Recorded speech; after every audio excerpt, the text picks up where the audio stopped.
담임 목사님께서 그가 하시나니라는 제목으로 말씀 증거해 주시겠습니다.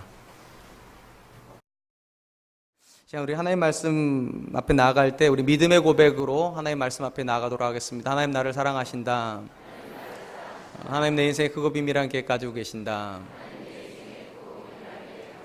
하나님 오늘도 나와 동행하셔서 그 계획 이루어 주신다.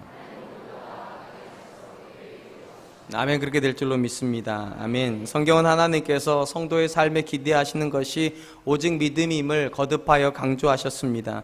특별히 하나님은 하박국 선지자에게 고난의 시절에 성도에게 가장 필요한 것 역시 믿음이라고 말씀하십니다. 하박국 2장 4절입니다. 보라, 그의 마음은 교만하여 그 속에서 정직하지 못하나 의인은 그의 믿음으로 말미암아 살리라. 하나님께서 이 말씀을 하박국에게 주시던 시점은 이스라엘의 죄악이 정점에 다다르고 있었고, 그리고 하나님께서 그들을 심판하실 수밖에 없는 시간이 다가올 때였습니다. 이에 하나님은 하박국 선지자에게 이스라엘의 범죄를 심판할 나라를 먼 지역에서 데려오시겠다라고 선언하셨습니다. 우리는 하나님께서 데려오는 나라가 바벨론이라는 걸 이미 알고 있습니다. 하나님, 이 바벨론이 강력한 군사력으로 인하여서 교만할 뿐만 아니라 정직하지 못하여 사악한 일을 거침없이 행할 거라고 예언하셨습니다. 당연히 이런 나라가 이스라엘을 짓밟고 그들의 역사를 침범한다면 연약한 이스라엘이 역사 가운데 생존한다는 것은 불가능할 것처럼 보입니다. 그런데도 하나님 놀랍게도 이스라엘을 향하여 의인은 그 믿음으로 말미암아 산다라고 말씀하십니다. 하나님이 이스라엘을 심판하기 위해서 보내신 바벨론이 아무리 강력하고 또 그 강력한 힘에 기초하여서 이스라엘을 바벨론 땅으로 포로 삼아 가겠지만, 그럼에도 불구하고 이스라엘이 하나님 앞에 가지고 있는 그 믿음으로 그들은 살게 될 거라고 말씀하십니다.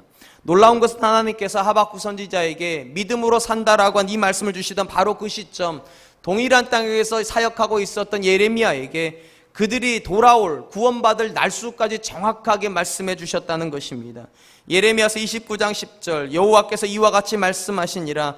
바벨론에서 70년이 차면 내가 너희를 돌보고 나의 선한 말을 너희에게 성취하여 너희를 이곳으로 돌아오게 하리라. 하나님 딱 70년의 시간을 정해 놓으시고 70년이 차면 너희가 바벨론 땅에서 놓이게 될 것이고, 그리고 예루살렘으로 돌아오는 기적이 일어날 거라고 말씀하십니다.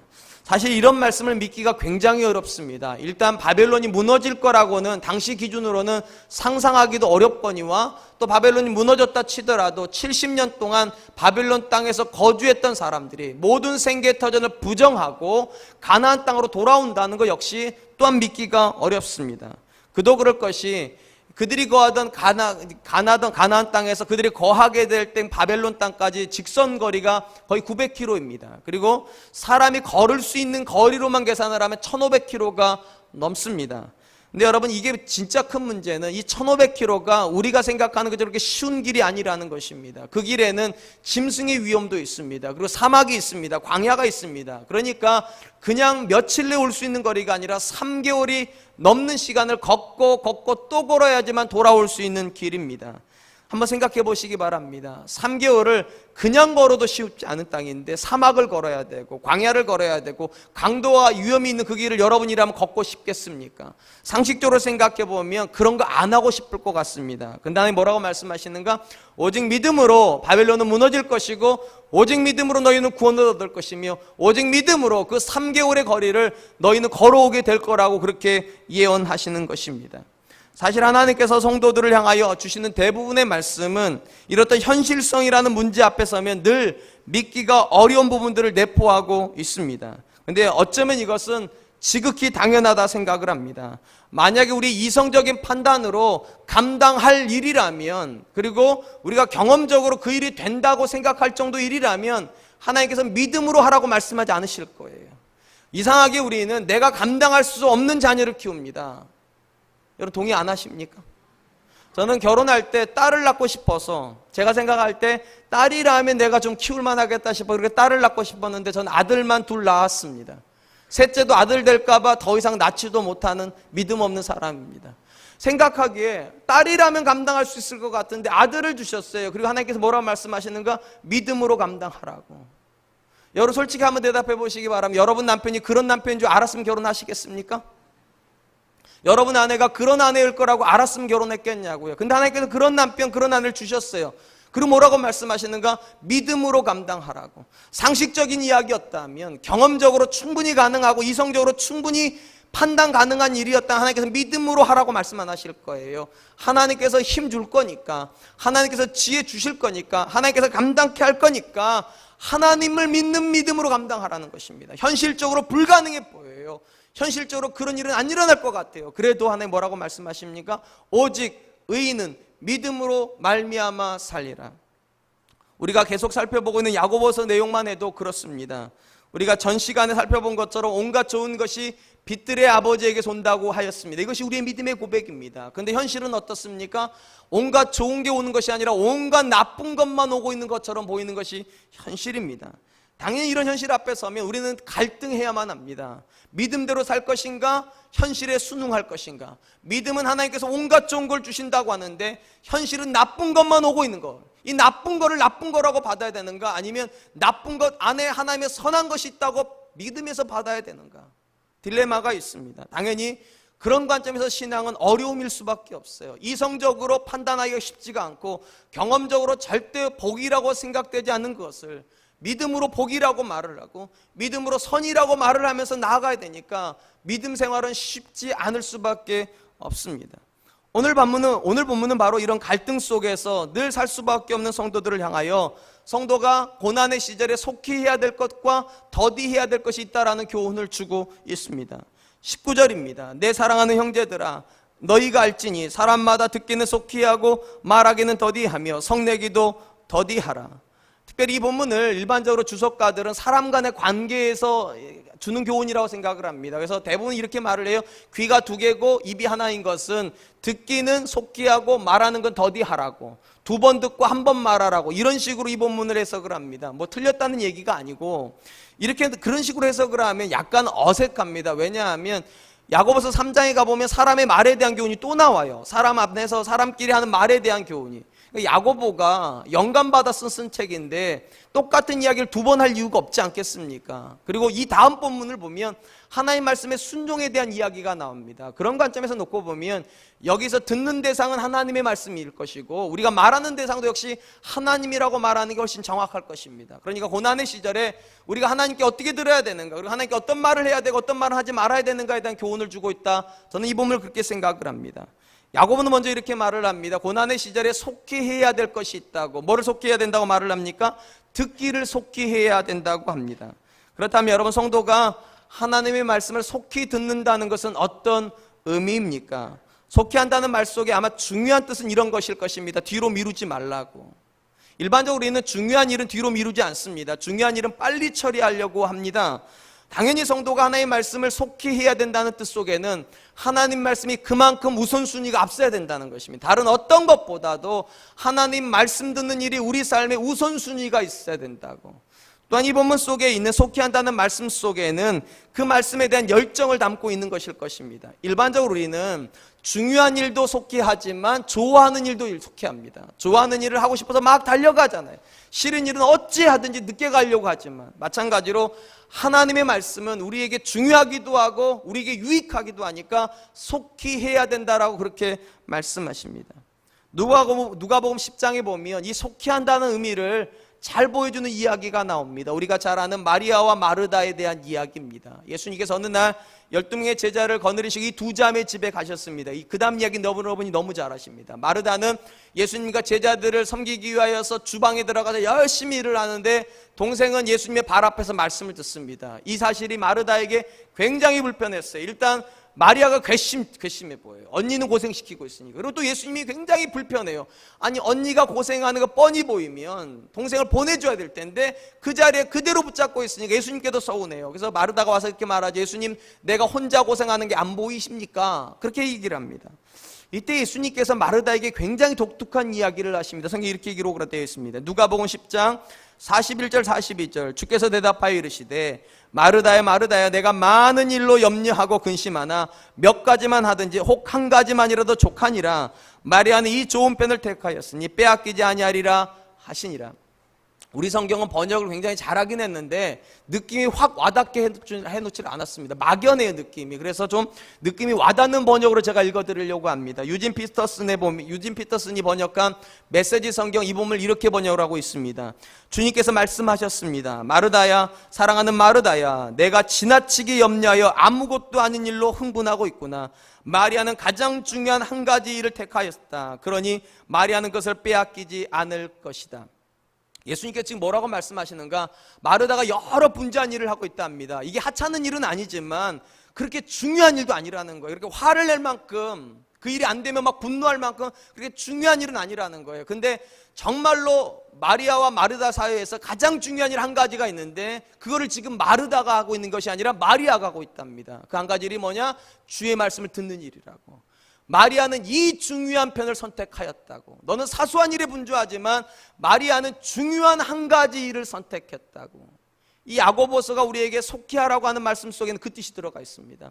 우리도 여러 가지 일에 분주할 수 있습니다. 특별히 고난의 시절에 어려움을 당하면 해야 될 일이 굉장히 많을 거예요. 이 사람도 만나야 되고 이 문제도 처리해야 되고 여러 가지에 대해서 생각도 복잡해지고 심지어 잠도 못 자는 그런 시간도 있을 것입니다. 근데도 야고보가 뭐라고 말하는가? 그 어떤 것보다도 우선적으로, 그리고 그 어떤 것보다도 중요한 것은 하나님의 말씀 앞에 서는 거라고. 그분의 말씀을 듣는 것보다 중요한 일은 없다라고 그렇게 얘기를 하는 것입니다. 우리가 흔히 투자의 귀재라고 부르기도 하고 세계 3대 부자라고 일컫는 사람이 있죠. 워렌 버핏이라고 하는 사람입니다. 이 워렌 버핏이 지난 5년 동안 매년 여름 6월달쯤 되면 경매를 하는 것이 있답니다. 자기의 점심시간을 경매에 붙인답니다. 그러니까 자기랑 점심 먹을 사람을 뽑는 거를 이베이에다가 공모를 해가지고 가장 비싼 금액을 제시한 사람하고 그날 밥 먹는 거예요. 여러분, 우리 홈페이지에다가 제가 저랑 밥 먹는 시간을 공모하면 여러분 얼마나 내실래요? 아마 제가 낸다 그래 오실 거예요. 그렇죠? 여러분 안 내실 거예요. 근데 이 사람은 자신이 있나 봐요. 그래서 5년 동안 진행하고 있답니다. 작년에 됐고 올해도 할 예정이랍니다. 작년에 최저 금액이 경매에 붙여졌답니다. 지금까지 5년 한 것 중에 최저 금액 한번 맞춰보실래요? 어느 정도 나왔을까요? 한 100만 원 정도면 여러분 워렌 버핏이랑 식사하실래요? 1000만 원이면 하실래요? 1억이면 하실래요? 작년이 최저 금액이었습니다. 100만 달러, 11억 3천만 원. 좌우지간 우리 성도들은 안 놀라는 걸 유명해요. 집에 뭐 다 11억씩은 있으시고 밥값으로 11억쯤은 다 낼만 하시죠? 11억 3천만 원이 작년에 최저치랍니다. 그러니까 5년 동안 이 사람하고 2시간 정도 밥 먹는 시간, 뭐 2시간밖에 안 걸리지 않겠습니까? 근데 그 정도 밥 먹는데 작년이 최저치 11억 3천만 원. 평균 얼마를 걷었는가? 200만 달러 평균. 그러니까 23억 정도. 매해 23억 정도 내고 사람들이 이 사람이랑 점심을 먹었답니다. 물론 이 사람에게 이 정도 큰 돈을 지출하는 데에는 이 돈이 자선단체로 간다는 의미가 있을 겁니다. 개인이 자기가 쓰려고 경매를 붙인 것이 아니라 자기의 시간을 내서 도네이션 해가지고 그 돈만큼을 받아가지고 자선단체에 보냅니다. 그걸 아니까 사람들이 그만큼 내기도 할 거예요. 그런데 제가 그렇게 한다고 낼까요? 제가 어려운 사람 도와주겠다고 점심 밥 먹겠다고 하면 여러분 얼마 정도 내실 용의가 있으세요? 죄송해요, 안 물어볼게요. 표정들이 굳어지시니까. 근데 여러분 왜 그 정도 내는가? 워렌 버핏이니까 그 정도 낸다는 거예요.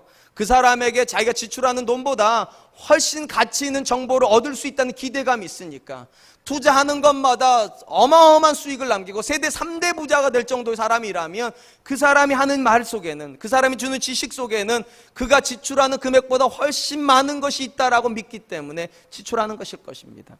사랑하는 성도 여러분, 그러던 질문 하나 드리고 싶습니다. 하나님께서 여러분들에게 주시는 이 말씀은 어느 정도의 가치가 있습니까? 하나님께서 여러분들하고 만나자고 하는 이 시간이 여러분이 돈을 지불하고 사야 된다면 어느 정도 지불할 용의가 있겠습니까? 물론 치사하게 돈으로 환산하지는 않겠습니다. 다만 분명한 것은 야고보 사도가 생각하는 이것이에요. 그 어떤 시간보다 귀한 시간이라고. 하나님 말씀 듣는 시간은 그 어떤 것보다도 우선순위가 앞서야 된다. 그래서 이거는 속히 해야 되는 일, 우선순위에 가장 앞에 있으며 절대로 뒤로 밀려서는 안 되는 그 일이 하나님 말씀 듣는 일이라고. 우리 사랑과 은혜교 성도님들에게 하나님 말씀은 그런 정도의 가치가 있었으면 좋겠습니다. 워렌 버핏이라고 하는 사람에게도 그 사람 한 시간의 시간을 듣기 위해서 누군가는 23억씩의 돈을 들이면서 그 자리에 앉아 있다면, 여러분, 우리 하나님께는 그거보다 더 비중은 둬야 될 것 같아요. 그 정도 돈은 못 드릴지 모르겠지만 그거보다 훨씬 중요한 마음에 비중은 드릴 수 있었으면 좋겠습니다. 그렇다면 여러분, 왜 고난의 시절에 성도가 가장 우선적으로 해야 되는 일이 하나님 말씀 듣는 일이겠습니까?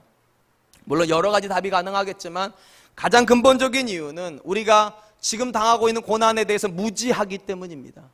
쉽게 말하면 고난을 당하고는 있는데, 하나님이 고난 보내셔서 고난을 받고는 있는데 그 고난이 왜 왔는지 내가 몰라요.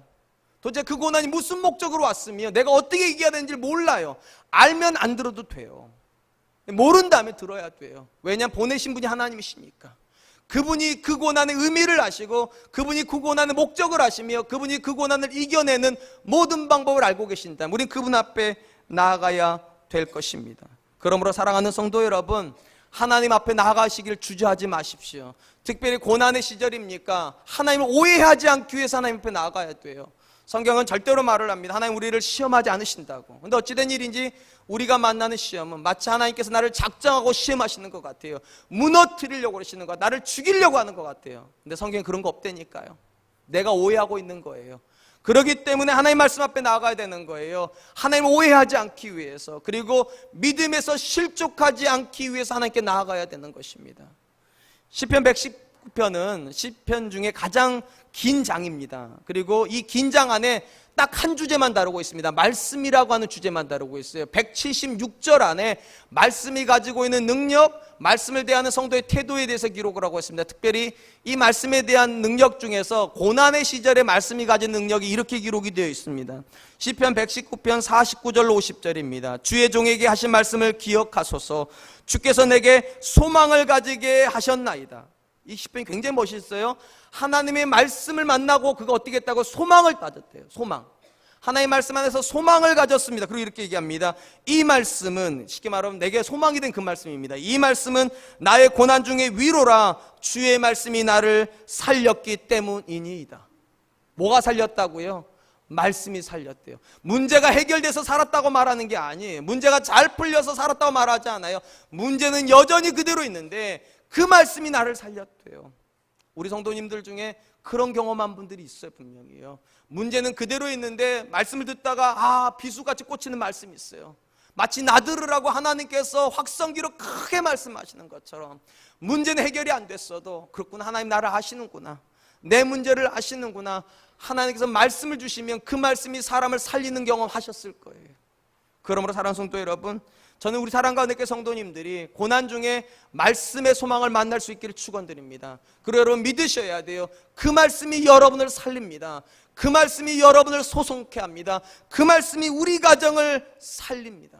그렇기 때문에 고난의 시절에 우리가 정말로 먼저 해야 될 일은 고난의 원인 찾는 거 아니에요. 왜 이런 문제가 왔을까? 또 고난을 해결하는 방법을 찾는 것도 아니에요. 어떻게 해결해야 될까? 그것도 아니에요. 가장 먼저 해야 될 일이 무엇입니까? 하나님께 나아가는 거예요. 하나님께 나아가야 돼요. 왜냐하면 야고보도 얘기하잖아요. 1장 5절에 하나님께서 뭐 하시는 분이라고? 지혜를 주시는 분이시라고. 고난을 이기는 지혜를 주시되 후히 주시고 꾸짖지 아니하신다고. 이 고난을 이기는 지혜가 없으면 어떤 문제가 벌어집니까? 실족하는 문제가 벌어져요. 하나님 오해해요. 하나님께서 나 미워하시는 것 같아요. 하나님께서 나를 정말로 버리신 것 같아요. 그러므로 사랑하는 성도 여러분, 그런 생각에 여러분이 빠져들어가지 않으려면, 믿음에 실족하지 않으려면 어떻게 해야 됩니까? 야고보 말하는 그것이에요. 고난의 시절일수록 귀를 더 쫑긋 세워야 된다고. 더 하나님 앞에 나와서 더 강력하게 그 말씀을 들으려고 해야 된다고. 야고보 사도는 시련의 시기에 속히 해야 될 것은 듣는 거라고 말을 하였습니다. 그 다음에 더디해야 될 것도 있다고 말을 하면, 더디해야 될 건 두 가지입니다. 하나는 말하는 것이고 또 하나는 성내는 것입니다. 야고보 사도가 성도들로 하여금 이 말하는 것과 성내는 것을 더디하라고 하는 것은 우린 경험적으로 다 압니다. 한 사람이 어려움 당하면 그 사람 입에서 가장 자주 나오는 말이 무슨 말입니까? 한숨 나오고, 그리고 조금씩 원망도 나오고 불평도 나오고, 시간이 더 올라가면 어떤 일이 벌어집니까? 분노가 나오기 시작합니다. 내가 도대체 뭘 잘못했다고, 내가 뭐 그렇게 대단한 잘못을 했다 하나님 나한테 이러실 수 있냐고, 하나님 왜 그러시냐고 분노하기 시작을 합니다. 근데 여러분, 만약에 지금 우리가 겪고 있는 그 문제가 최종 목적이라면, 그것이 최종 결론이라면 분노하셔도 돼요. 근데 여러분, 성경에는 고난이 최종 목적이라고 기록된 게 하나도 없어요. 고난은 과정일 뿐이에요.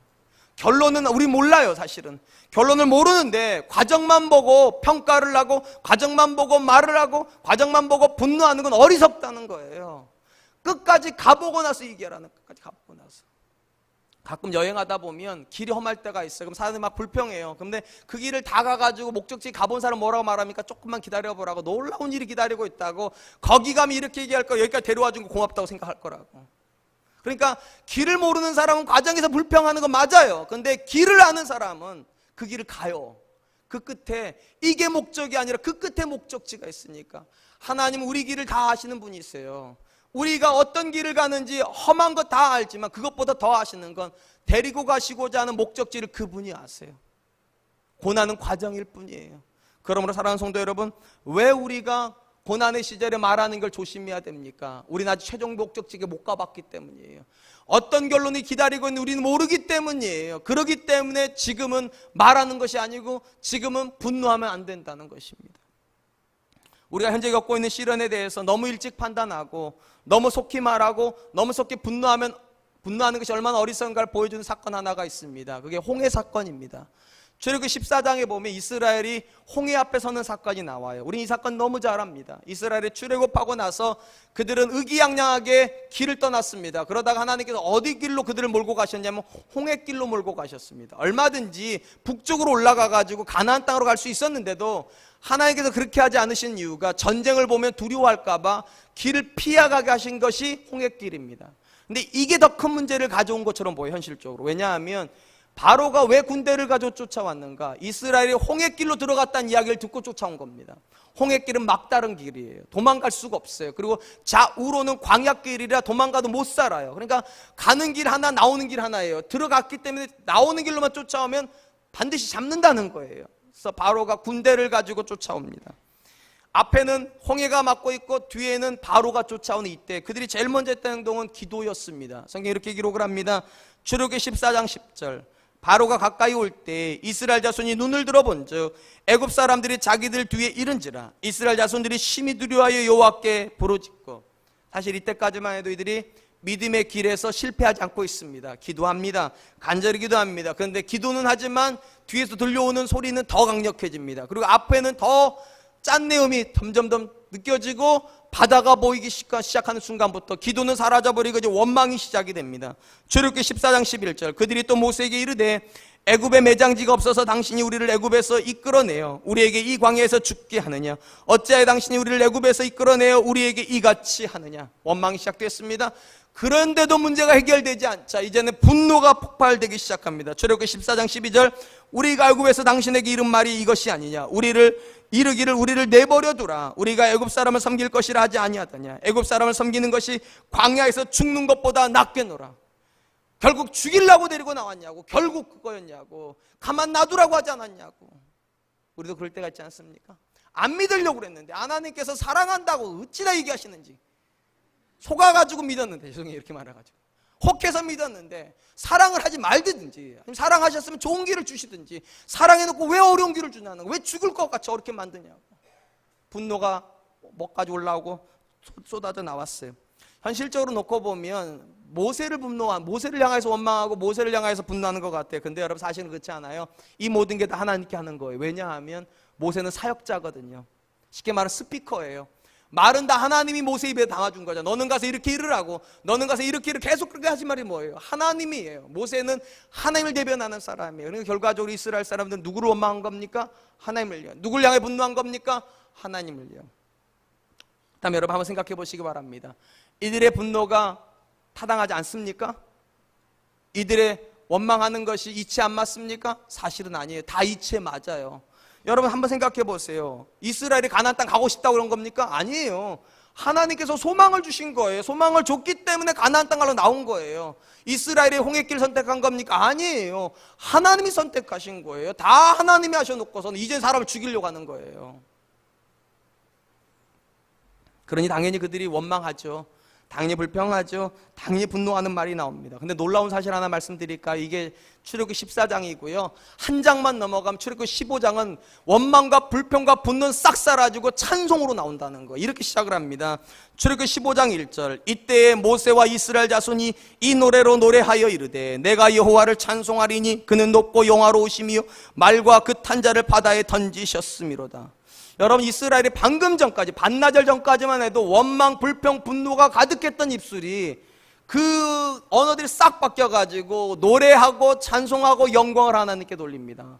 도대체 어떤 일이 벌어졌기 때문입니까? 원망하는 저들을 향하여 하나님께서 모세를 통해서 이렇게 말씀하십니다. 출애굽기 14장 13절 14절. 모세가 백성에게 이르되 너희는 두려워하지 말고 가만히 서서 여호와께서 오늘 너희를 위하여 행하시는 구원을 보라. 너희가 오늘 본 애굽 사람을 영원히 다시는 보지 아니하리라. 여호와께서 너희를 위해 싸우시리니 너희는 가만히 있을지니라. 하나님께서 모세를 통해 주신 메시지가 무엇입니까? 하나님이 몰라서 광야길로 몰고 간 게 아니라는 거예요. 계획이 없어서 몰고 가는 게 아니라는 거예요. 그들 눈에는 그것이 죽이는 길 같고 그들 눈에는 그것이 사망의 길인 것 같아도 하나님이 그 길을 생명의 길로 만드시기 위해서, 그리고 가장 중요한 거, 하나님이 너희를 위해서 싸우시는 분이라는 걸 가르쳐 주려고 그 길로 데려갔다는 거예요. 그러므로 사랑하는 성도 여러분, 내가 그 길을 모른다면 말하면 안 되는 거예요. 안다면 말하세요. 모르면 침묵하셔야 돼요. 하나님은 아세요. 그러니까 말하잖아요. 가만히 있으라고. 내게 계획이 있다고. 저는 이런 생각을 해봅니다. 창세기 10장에서 14장에서 이스라엘이 홍해와 뒤에 애굽 군대를 놓고 기도를 했잖아요. 부르짖었잖아요.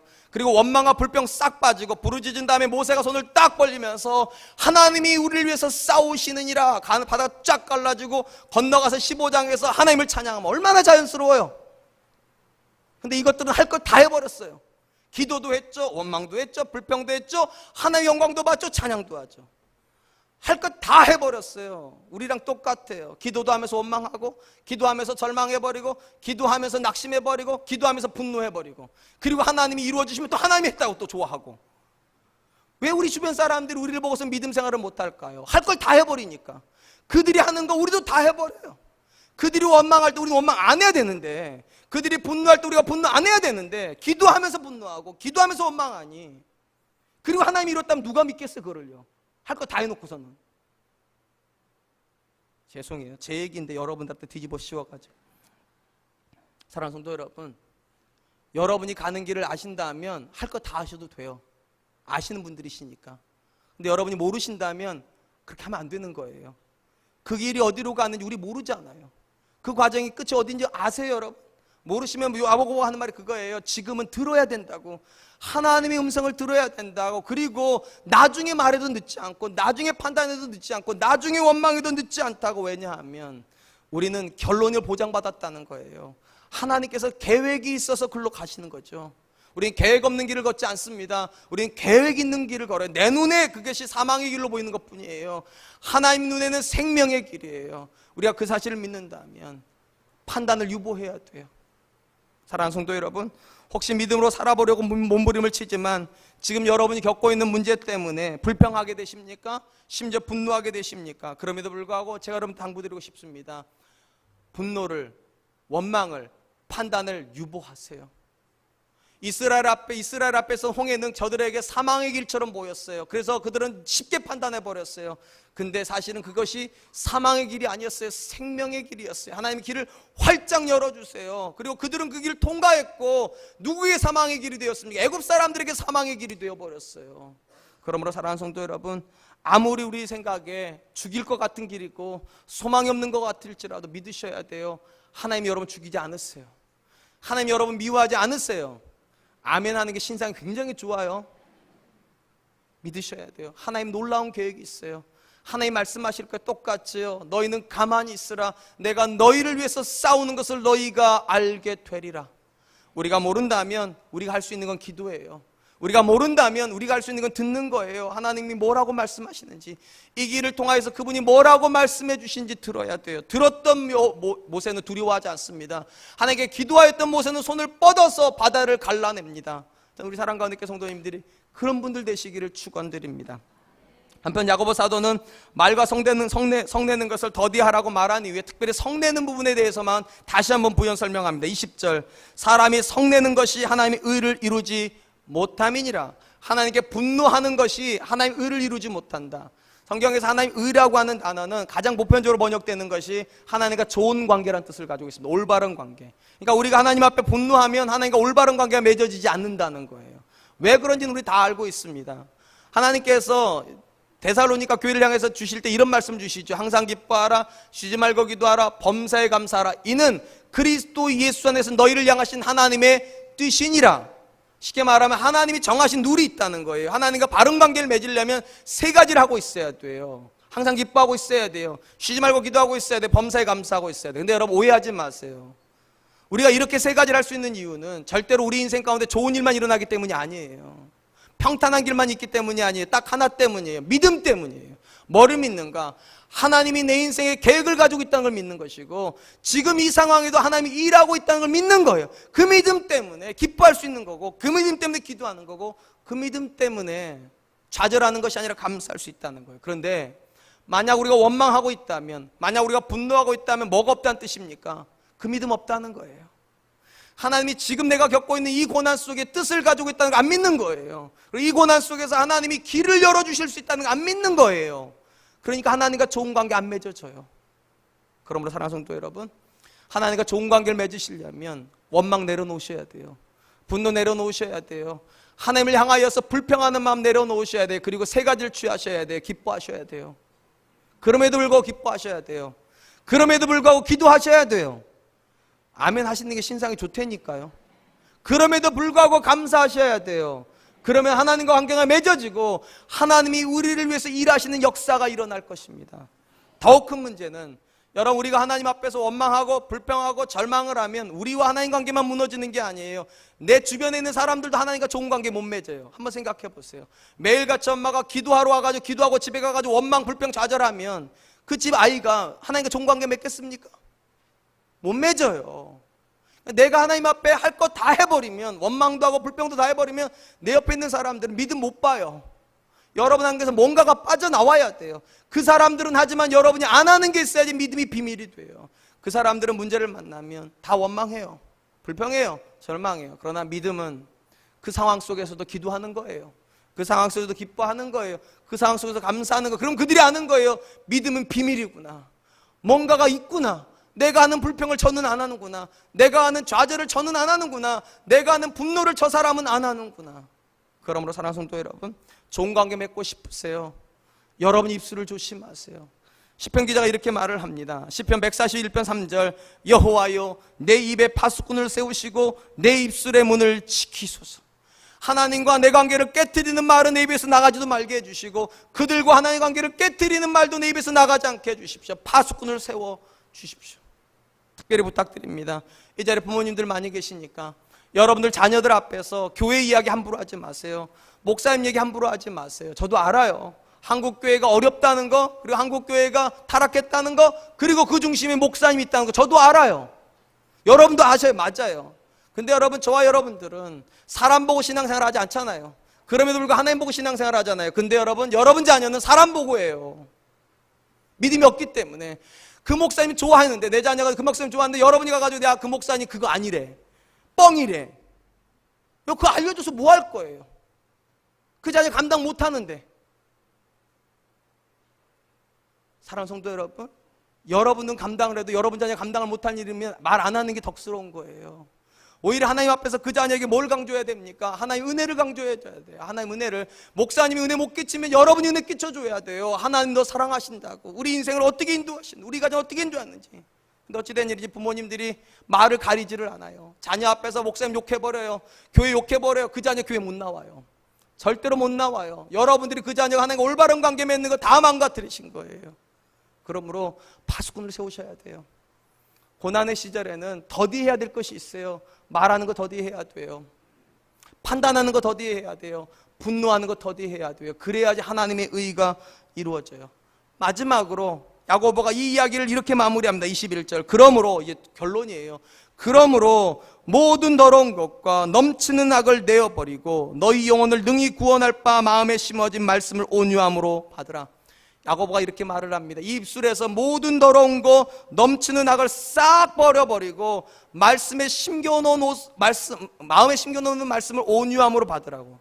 이건 마치 옷을 입는 것과 같아요. 우리가 그리스도를 모를 때에는 우리가 온갖 더러운 것을 이 위에다 담고 살았던 사람이에요. 원망, 불평, 분노. 근데 그리스도를 아는 순간 이것을 벗어낼 수 있는 수단이 생겼다는 거예요. 말씀이 들어왔어요.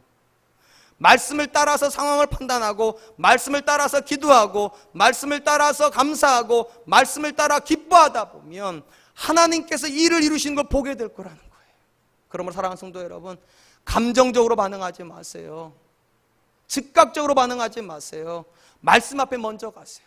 내 남편이 나를 속상하게 하면 쏙사포로 쏴붙지 말고 말씀 앞에 먼저 간 다음에 내 남편이 왜 저럴까? 여러분 아이가 여러분한테 분노하면 바로 여러분들 쏟아붓지 마시고 말씀 앞에 가셔서 왜 우리 애가 저럴까? 말씀 앞에 가세요. 그리고 온유함으로 반응하셔야 돼요. 어떻게 해요? 하나님, 제가 틀렸나 봅니다. 제가 틀렸나 봅니다. 그것이 온유한 거예요. 우리 사랑과 은혜교회 성도님들이 말씀으로 여러분의 감정을 통제할 수 있기를 축원드립니다. 말씀으로 여러분의 판단을 통제할 수 있기를 축원드립니다. 말씀이 여러분의 입술을 주장할 수 있기를 주님의 이름으로 축원드립니다. 이제 말씀을 맺겠습니다. 야고보는 성도가 시련의 시간을 지날 때 속히 해야 될 것과 더디 해야 될 것이 있다라고 말을 합니다. 속히 해야 될 것은 하나님의 말씀을 듣는 것입니다. 왜 속히 해야 됩니까? 모르는 길을 가고 있으니까요. 고난은 우리에게 모르는 길이에요. 여러분, 길을 찾다가 모르는 길을 만나면 내비게이션에 내비양의 음성에 더 귀를 기울여야 되잖아요. 그죠? 그래 길을 안 잊어버려요. 맞아요. 고난의 시절은 모르는 길이에요. 그러니까 하나님 음성에 더 귀를 기울여야 돼요. 그분에게서 지혜가 올 거예요. 그분에게서 능력이 올 거예요. 그분 안에서 위로도 올 거예요. 더디해야 될 것도 있어요. 하나님을 판단하는 거 더디해야 돼요. 말하는 거 더디해야 돼요. 분노하는 거 더디해야 돼요. 왜냐하면 지금 우리는 과정을 겪고 있어요. 결론을 몰라요. 아무것도 모르는 우리가 하나님을 판단하면 안 돼요. 홍해는 죽이는 길이 아니었단 말이에요. 생명의 길이었단 말이에요. 그러므로 사랑하는 성도 여러분, 감정 따라 판단하지 마시고, 감정 따라 말하지도 마시고, 감정 따라 분노하지도 마세요. 오직 마음에 심겨진 말씀을 따라 온유함으로 하나님 앞에 나아가세요. 이렇게 말씀하세요. 나의 길을 하나님이 아십니다. 지금은 죽을 것 같아도 하나님께서 이 모든 길을 통하여 내게 생명 주실 줄로 믿습니다. 하나님, 견딜 수 있는 힘을 주세요. 전 저 여러분들의 기도가 이렇게 드려지면 하나님 오늘도 우리 가운데서 홍해를 갈라준 역사 일으켜 주실 줄로 믿습니다. 하나님의 살아계심을 만나게 될 줄로 믿습니다. 이 한 주간 그런 은혜가 있는 한 주간 되시기를 주님의 이름으로 축원드리겠습니다. 이 시간 우리 하나님께 찬양으로 드릴 텐데요, 주가 보이신 생명의 길이라는 찬양입니다. 전 이 제목이 굉장히 마음에 듭니다. 하나님은 우리에게 생명의 길을 보여주시는 분이에요. 근데 문제는 우리 눈에게 자꾸 사망의 길처럼 보인다는 거예요. 홍해가 생명의 길인데 저들은 그것이 사망의 길처럼 보여요. 그래서 원망해버렸어요. 그래서 불평해버렸어요. 그래서 분노해버렸어요. 사랑하는 성도 여러분, 우리는 그렇게 안 했으면 좋겠습니다. 생명의 길밖에 보이실 적이 없어요. 하나님과 함께 그 길을 가게 해주시고 믿음으로 승리하게 하여 주시옵소서. 우리 그 마음 담아서 이 찬양께 드리도록 하겠습니다. 주가 보이신 생명의 길, 나 주님과 함께 상한 마음을 드리며 주님 앞에 나가리. 의로움이 되신 주, 그 이름 예수. 길이 되신 이름 예수. 나의 길 오직 그가 하시나니, 나를 단련하신 후에 내가 정금같이 나오리라. 주가 보이신 생명의 길, 주가 보이신 생명의 길, 나 주님과 함께 상한 마음을 드리며 주님 앞에 나가리. 의로움이 되신 주, 그 이름 예수. 길이 되신 이름 예수. 나의 길 오직 그가 하시나니, 오직 그가 하시나니, 나를 단련하신 후에 내가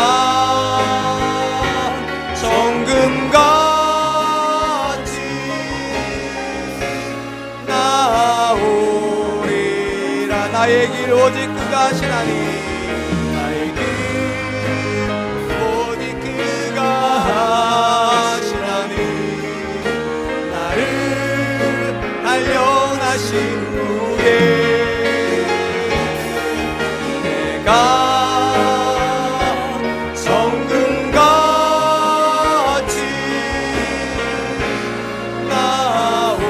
나오리라. 사랑하는 성도 여러분 정말로 그 믿음이 있습니까? 여러분이 가는 모든 길을 하나님이 하시며 하나님께서 여러분들에게 주신 모든 길은 사망의 길이 아니라 생명의 길이라는 그 믿음이 있습니까? 혹시 여러분들에게 이 믿음이 흔들려서 지난 한 주간 동안 원망하진 않았습니까? 불평하진 않았습니까? 분노하진 않았습니까? 이 시간 하나님 앞에 이렇게 고백했으면 좋겠습니다. 하나님, 지난 모든 세월 동안 내 마음에 있었던 모든 더러운 것, 악한 말들 이제 내려놓게 하여 주시고 하나님 말씀 따라서 주께서 다 하신다는 믿음을 가지고 항상 기뻐하게 하여 주시옵소서. 쉬지 않고 기도하게 하여 주시옵소서. 범사에 감사하게 하여 주시옵소서. 하나님, 내 입술에 파수꾼을 세워 주시옵소서. 하나님과의 올바른 관계를 방해하는 사악한 말 나가지 않게 하여 주시고 내 주변에 있는 사람들을 실족케 하는 어리석은 말 내뱉지 않게 하여 주시고 오직 말씀을 따라서 반응하게 하여 주시옵소서. 말씀이 원하는 길, 말씀이 내게 교훈하는 길을 따라 앞으로도 살아가고 평생을 이렇게 사는 사람 되게 해달라고 우리 같이 한번 기도하도록 하겠습니다. 기도하겠습니다.